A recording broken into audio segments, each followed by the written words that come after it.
welcome to the ADP Average Dudes podcast, week 3, game by game preview. I'm going through every single game on the Sunday and Monday night slate to get you ready for all of your matchups. As I go through this, I'm going to rank or show you where my rankings are. Each player will go through, try and highlight every single one in every single matchup. If you want to see the rankings for yourself, just go to Twitter. You can follow us at ADP Dudes. That's the letters ADP Dudes, and that is where you'll be able to find my rankings. I had some posted before the Thursday night game. I'll have updated ones this weekend. I'm recording this Friday morning, so I do not have Friday practice reports for this. I'm going off of Wednesday, Thursday. So anyone in question, I'll just kind of bring that up as we move along. You can also find us on YouTube at Average Dudes Podcast is the YouTube page. You can simply search ADP Dudes and you will be able to find the page there. Subscribe, like our stuff, and let us know what you think. Go to Twitter, give us all your start sits. We definitely want to help out with that. All right, let's go through this game by game, and we'll see where everyone's at. All right, here we go. Colts at Ravens is what we're starting with. The Ravens are 7.5-point favorites, over under 44.5. I also haven't updated these lines since Thursday morning, so they may have moved as well. So Colts Ravens, instead of getting Jonathan Taylor versus J.K. Dobbins, we're getting Zach Moss versus Gus Edwards. Yay. As of this recording, Anthony Richardson had yet to clear concussion protocol. If he is a go, he's just outside my top 12. He is my QB 13 this week. If he is a no-go, Gardner Minshew would fall in around QB 20. He is ahead of Desmond Ridder, Mac Jones, Baker Mayfield for me. He is still behind Russell Wilson, Derek Carr, and Deshaun Watson. Zach Moss is RB 26 and Michael Pittman, receiver 21. You're going to sit the rest of your Colts. Lamar Jackson is QB 7. Gus is still my highest Ravens running back at 35. Justice Hill not far behind him at 37. Zay Flowers is wide receiver 35. His usage is closer to being a gadget player, honestly, right now than being a true wide receiver 1 on his own team. I think there is more upside for Flowers as the season progresses, but he is a low-end wide receiver 3 for me until the Ravens want to start throwing the ball downfield to him more, and they really split between him, Mark Andrews, and Nelson Aguilar last week. They all were right around the same amount of targets. I think they're all around 5-6, if I remember correctly. I think Flowers and Andrews really begin dominating the target share there, but until that actually happens, Flowers is a wide receiver 3 for me. I am tossing that Nelson Aguilar game out the window from last week. If I'm in a deeper 3 wide receiver league, Rashad Bateman's my next highest Ravens wide receiver at 60. Odell is at 62. Mark Andrews is tied in 3. The Ravens DST, they're 8th for me. Let's move on to Titans at Browns. Browns -4, over under of 41. If Deshaun Watson's ever going to revert back to what he was as a passer, then this is the matchup to do it. I am not fully buying into it myself, though, this week. I am going to, Watson is down at QB 18 for me. Sometimes I'm not the best typer, guys. So you're going to have to give me a break on that one. He saved his week 1 performance with his legs. This is a much tougher matchup against the run. I am going to sit him in a 12-team 1-quarterback league if I can. Geno, Stafford, Jordan Love, they're all ahead of him for me. He is just in front of Carr and Russ right now. That could change by Sunday. Jerome Ford, he's taken the reins and immediately gets to take on the toughest matchup for running backs against Tennessee. He's my RB 20 this week. I have a 0 running back build in one of my leagues where I had taken Jonathan Taylor as my first running back in the 5th round. My de facto RB1 right now is Javonte Williams. So I have Joshua Kelly, Zach Moss, Jerome Ford all on that team right now. This week, I'm ranking that Joshua Kelly, Jerome Ford, and Zach Moss just in that order. If Anthony Richardson plays, I think I would move Moss in front of Ford. If it's Gardner Minshew, I'm going to leave Ford in front of Moss. Back to the Browns, Amari Cooper. He's wide receiver 24, and he just squeaks in as a wide receiver 2. Elijah Moore. Still have my mind on that San Fran Giants game from last night. Elijah Moore down at wide receiver 43. David Njoku has not shown us so much so far this season, but he is a tight end after all, so he is still tight end 7 for me. Over to the Titans. Try to avoid Tannehill in Superflex. He's QB 25. Derrick Henry, he's an obvious start, RB 5. DeAndre Hopkins is not someone I'm excited about this week going against this defense, and he's being a little banged up. He's wide receiver 33. Sitting him, or excuse me, Traylon Burks, someone who I am sitting but stashing, wide receiver 45, and Chigo Conquo is tight end 18. You're starting the Browns DST. They are fifth. The Titans could be a streamer, DST 14. All right, let's go to Broncos at Dolphins. Dolphins 6.5-point favorites at home. 48.5 is the total here. I wanted to share a quick note from CBS analyst Jamie Eisenberg. The Broncos have been on the road, or excuse me, been at home since week 2 of the preseason. So they have not been on the road since week 2 of the preseason. Now they are traveling to the Eastern time zone for a noon Central game, but early slate game that can lead to those coast travels can lead to slow starts. Also, climate could play a role here in this one. It's going to be humid, muggy, and there is a chance of thunderstorms as well, so it could be some sloppy football, possibly from both teams, but definitely watch out for that from the Broncos. Russ is my QB 20. Javonte Williams is RB 19.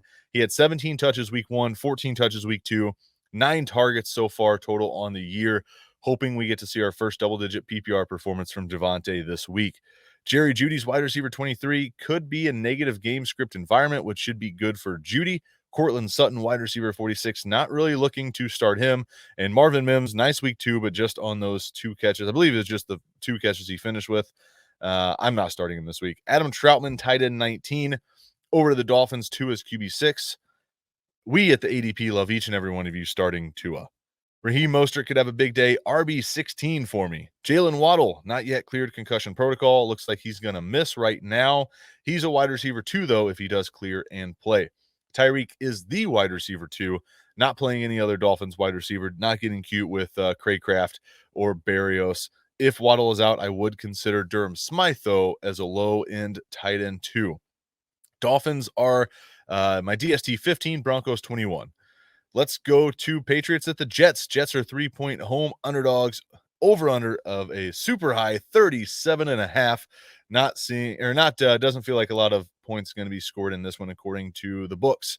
Garrett Wilson continues his game of limbo as he just keeps getting lower and lower and lower into my rankings. He's now at wide receiver 30 this week. Breece Hall is the only other Jet I would play, RB 24. Mac Jones, not really a streaming option for me this week. QB 22, Ramondre, RB 11. You're starting him. Kendrick Bourne, sitting this one, 47 at wide receiver for me. Hunter Henry, tight end 6. I do like him over Njoku, Freiermuth, Higbee, and Pitts.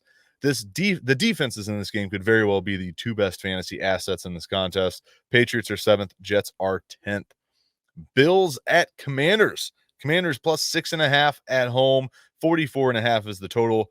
Josh Allen, we'll start with the Bills since they're a road team. Josh Allen's my QB2. James Cook, he looks awesome. It'd be really cool if he could get some touches inside the 10, though.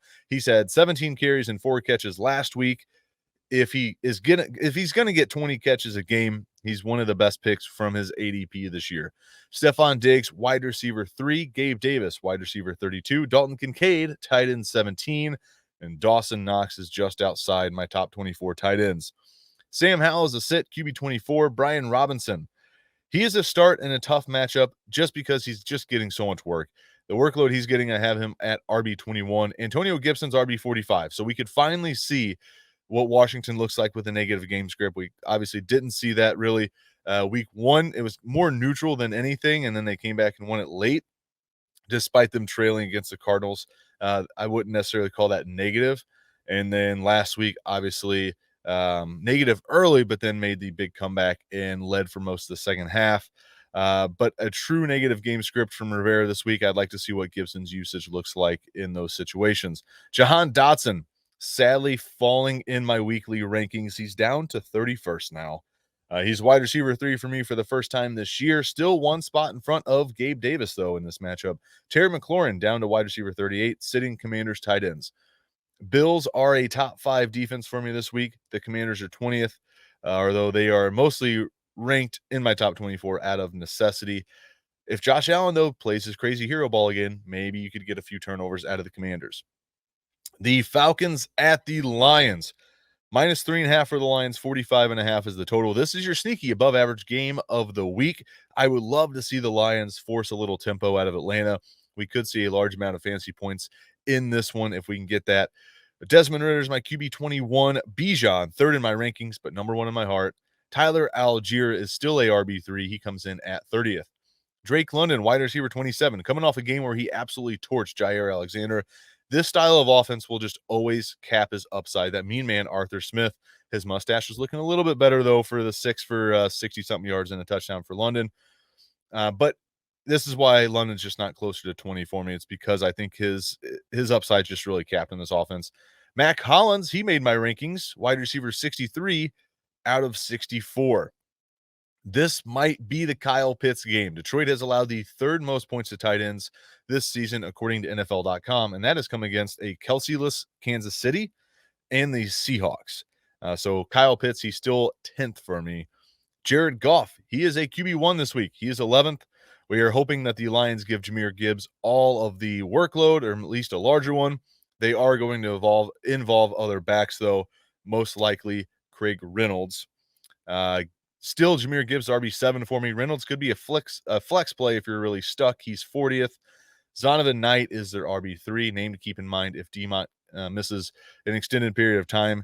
Knight will be the next man up if Reynolds goes down. Amon-Ra is wide receiver 6. He did log a practice Thursday. Josh Reynolds is 39. Still a flex play for me. Sam Laporta, tight end 13. I'm starting Hayden Hurst and Zach Ertz over Laporta. Lions are DST 16. Over to Saints at Packers. Packers minus 1.5 at home. 43.5 is your total. Jordan Love gets his toughest test of the year so far versus the Saints defense. The positive is that it's home at Lambeau Field. Matt's going to love hearing this from me, but Aaron Jones matters. A running back matters here. He is the only running back that brings this dynamic playability that allows Matt LaFleur to continue to call his balanced offense. This same offense with A.J. Dillon just leads to way too many third downs. Start with the Saints since they're on the road here. Carr is QB 19. He's ahead of Russ, Ritter, and Mack for me. I cannot express my joy enough that Tony Jones had a big day with 2 touchdowns last week. If you listen to any of the ADP this offseason, you probably heard Tony Jones' name mentioned. You know this podcast has talked about Tony Jones more than any other fantasy podcast out there. I can say that confidently. I can also say our Tony Jones talk had nothing to do with this season we're in right now. For me, I would rather start the younger, more explosive Kendre Miller if I had to choose one. The Saints are the kind of team that would probably give the veteran more work, though. I still have Kendre Miller ranked higher at 32. Tony wasn't there. I think I went out for a second. I'm going to go out once or twice. Got to love the internet here, but I'll just try and repeat myself if I see myself go out. Rashid Shaheed is still a stash wide receiver 42. This could be the Taysom touchdown week with the lack of running backs. He is ranked for me at tight end, but I put him at tight end 24. You can start him if you want. Jordan Love is QB 15. He's ahead of Stafford, Geno, Watson, and Carr. I am starting Fields and Stroud over him. Aaron Jones suits up. He'll be RB 15 for me. A.J. Dillon's RB 42. He is pretty much a sit no matter what for me, regardless of Aaron Jones against this defense. Christian Watson could make his season debut this week. He's wide receiver 29. Romeo Doubs finds himself at 44, and Jaden Reed at 52. Interesting note with Reed, he's pretty much only playing in three receiver sets, so Watson's return should not really affect him too much. But I am just not nearly as excited about Jaden Reed when Watson is around. Luke Musgrave is another one that I'm not really wanting to start if Watson plays. Again, even though his role is not dependent on Watson per se, but he's going to be tight end 15 for me. I would start Jake Ferguson, Sam Laporta, and Zach Ertz over him. I have the DSTs back-to-back for me this week. They're both starts pretty much. Packers at 11, Saints at 12. The Texans at the Jags. Jags, 9.5-point favorites, 44.5 is your total. CJ Stroud has had over 40 pass attempts in each game this year. He is a start for me this week, QB 12. Dameon Pierce is RB 29. If you've listened to any of our ADP shows this year, you know how I feel about Dameon Pierce. You're sitting Devin Singletary. Nico Collins, on the other hand, he is legit. Start him. He's inside my top 20 this week. He's at 19th. Tank Dell and Robert Woods, also interesting flex options if you're in a deep league or you're just stuck. All 3 of these receivers, Nico, Woods, and Tank, all had 9 to 10 targets last week. Super encouraging there. I do have Tank down at wide receiver 53 and Woods at 57. I think Tank has more upside over Woods. Woods has the safer floor in PPR. I want to avoid Dalton Schultz, tight end 20. Trevor Lawrence hasn't looked great so far. He's still a start for me, QB 8.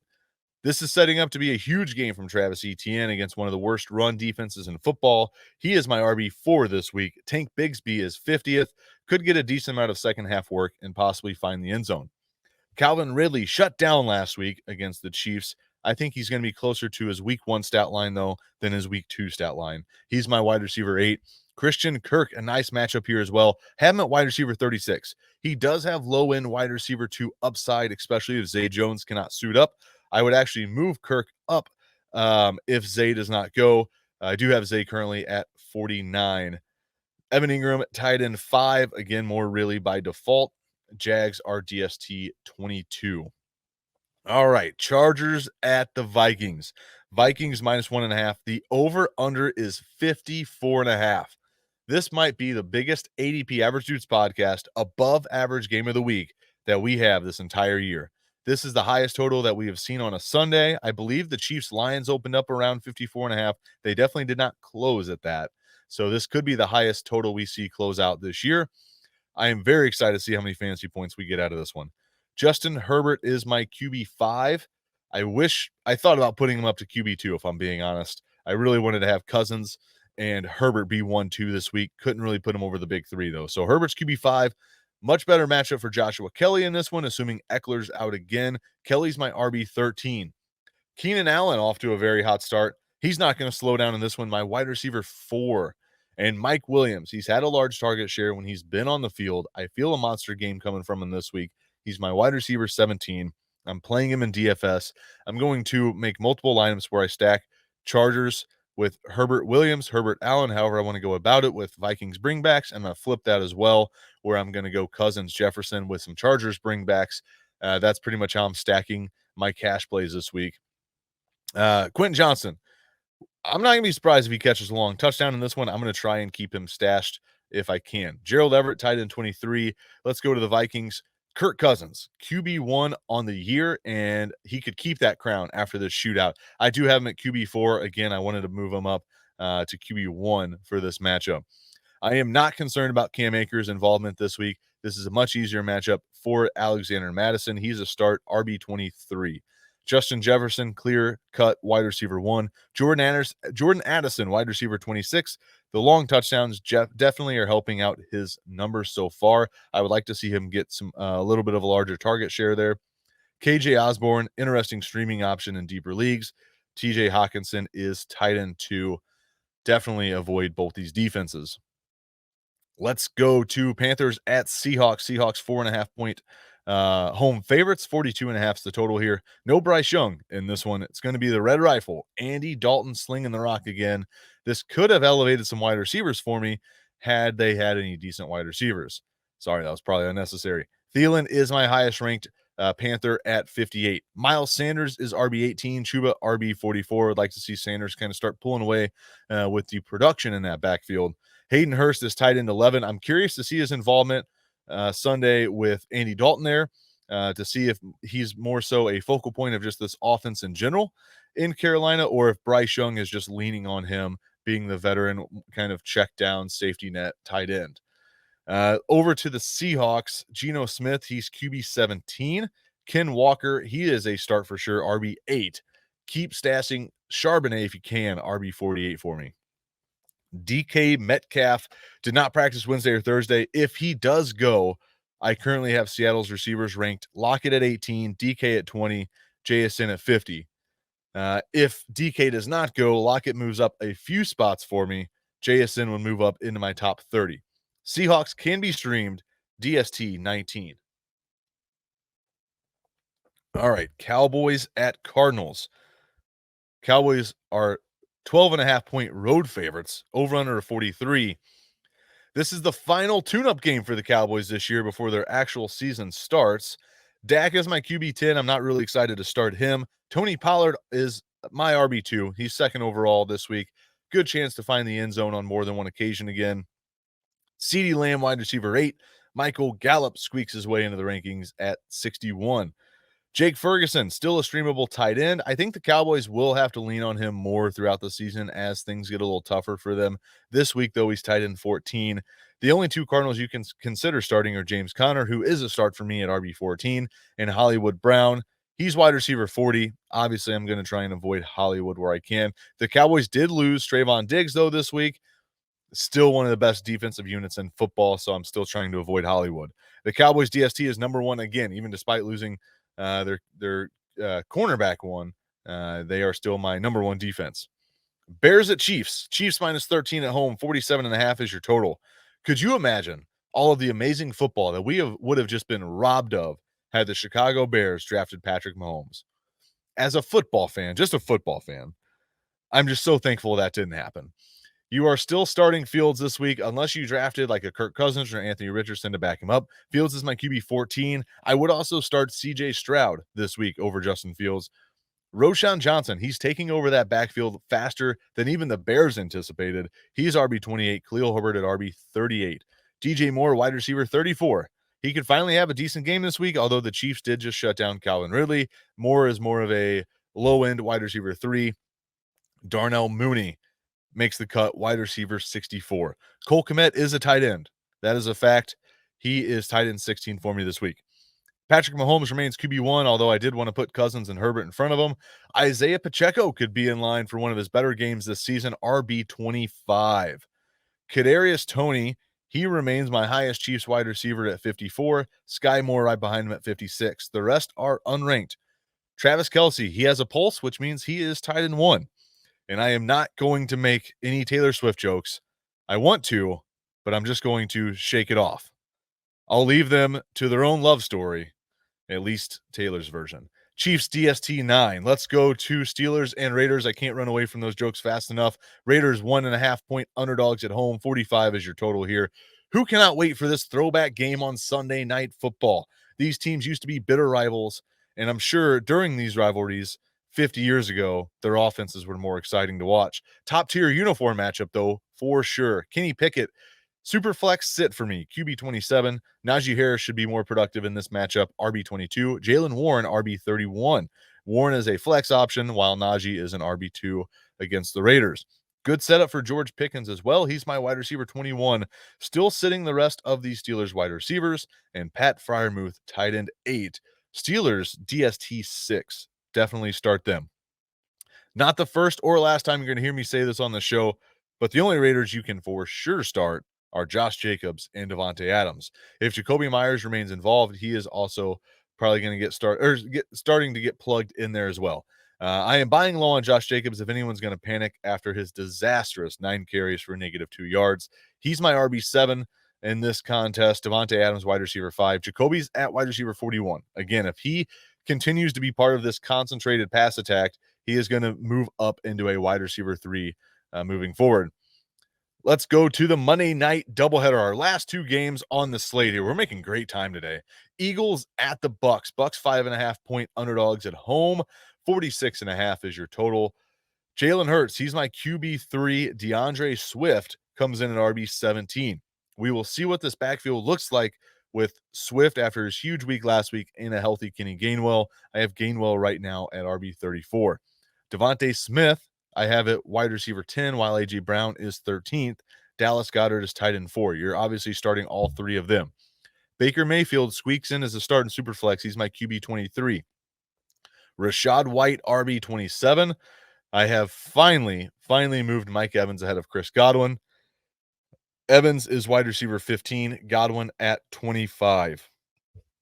The Eagles are my DST4, Bucks are 24th. Let's go to the last game here. Rams at Bengals. Bengals minus 2.5 and 43.5 point total here. This game opened a lot more than that until all the Burrow injury talk happened. I want to say it opened at 6.5, moved to 2.5. I could be off just a little bit there, but it was 2.5 last time I checked. Very intriguing matchup to close out week 3. Stafford's my QB 16. Kyren Williams, RB 10, because of just the insane amount of usage he's getting. Puka Nacua, wide receiver 11. Probably have him ranked too low, to be honest with you, but I couldn't squeeze him in over everyone else in front of him. Tutu Atwell's wide receiver 37 and Van Jefferson at wide receiver 51. If you're not starting Puka yet, for 1, what are you doing? For 2, you might as well trade him if you're not going to start him at this point. You can definitely get a haul for him. I've seen some pretty great trades where people were getting quite a bit back for Puka. Tyler Higbee, He has, of all the people in this passing game, he's become the odd man out. That was a big miss for us at the ADP. He's still tight end 9 because, it's tight end. Joey B, he's my QB9 if he plays. Joe Mixon, RB12, Jamar, wide receiver 7, and T. Higgins, wide receiver 14. That's with Burrow playing. All of these guys would obviously take a significant drop if Burrow doesn't go. Irv Smith is my tight end 22, Bengals DST 18, the Rams DST 13. They would obviously move up to top 10 without Burrow. All right, that is going to wrap up your ADP Week 3 game-by-game preview. If you have any other start sits, definitely tweet us at ADP Dudes on the Twitter, on the X, whatever you kids want to call it these days, and go over to our YouTube page, subscribe, leave us a comment, let us know what you think. And while you're at it, I mean, if you're going to go ahead and do both of those, you might as well go leave us a 5-star review on Spotify, Apple Podcasts, or wherever you find our podcast. All right. Thanks, everyone, for listening to the Week 3 game-by-game preview, and good luck this week. We'll be back next week with more game-by-game previews every Friday. These will be out. All right. See you guys.